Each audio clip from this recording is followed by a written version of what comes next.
हरे कृष्णा। नमाम विष्णुपादाय कृष्णपृष्ठाय भूतले श्रीमते जयपताका स्वामिनेति नामिने। नमः आचार्य पादाय निताय कृपापदायिने गौरकथा धामदाय नगर ग्राम तारिणे। नमः ओम विष्णुपादाय कृष्णपृष्ठाय भूतले श्रीमते भक्ति वेदांत स्वामिनेति नामिने। नमस्ते सरस्वती देवे गौरवाणी प्रचारिणे निर्विशेष शून्यवादी पाश्चात्य दुष्टारिणे। तो আমরা এবছর গুরু মহারাজের ৭৫তম ব্যাস পূজা পালন করছি প্ল্যাটিনাম জুবলি।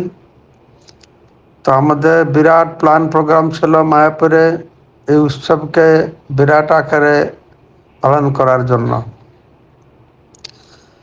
দুর্ভাগ্যবশত গুরু মহারাজের বৃন্দাবনে গিয়েছিলেন চৈতন্য মহাপ্রভু পাদপীঠ স্থাপন করার জন্য। শারীরিক অসুস্থতার জন্য দরুন গুরু মহারাজকে দিল্লি হসপিটাল থাকতে হলো। তো এখন গুরু মহারাজের শরীর সুস্থ দিকে অগ্রসর হচ্ছে। ডাক্তারও রাজি হয়েছে উনি আসতে পারেন।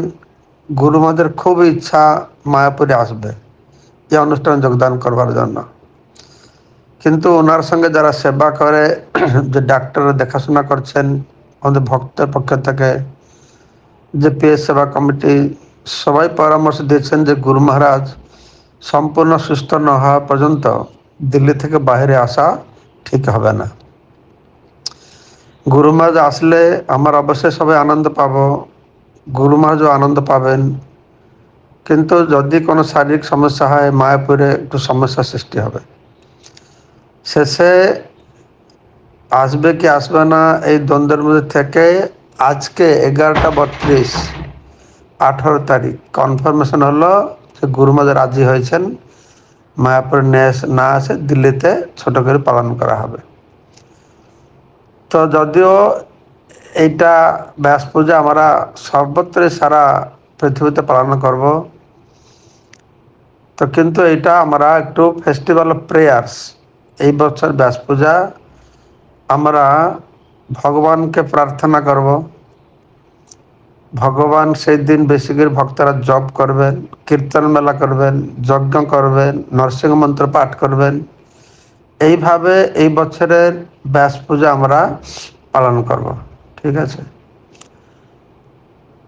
তো আমি দেখলাম আমাদের চট্টগ্রাম প্রবর্তক শ্রীকৃষ্ণ প্রবর্তক মন্দিরে ইস্কন সেন্টার, তার কার্যক্রম ভিতরে অনেক প্রার্থনার ব্যবস্থা রাখা হয়েছে। এটা দেখে খুব ভালো লাগলো।